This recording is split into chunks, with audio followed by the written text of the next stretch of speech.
ముగింపు.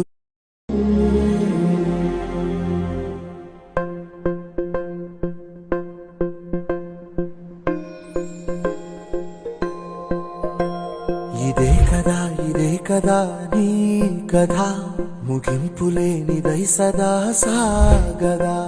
ఇదే కదా నీ కథ, ముగింపులేనిదై సదా సాగదా. నీ కంటి రెప్పలంచున మనస్సు నిండి పొంగిన ఓ నీటి బిందువే కదా నువ్వెతుకుతున్న సంపద. ఒక్కొక్క జ్ఞాపకానికి 100 ఏళ్ల ఆయువుందిగా, ఇంకెన్ని ముందు వేచనో అవన్నీ వెతుకుతూ పదా. మనుష్యులందు నీ కథ మహర్షిలాగా సాగదా. మనుష్యులందు నీ కథ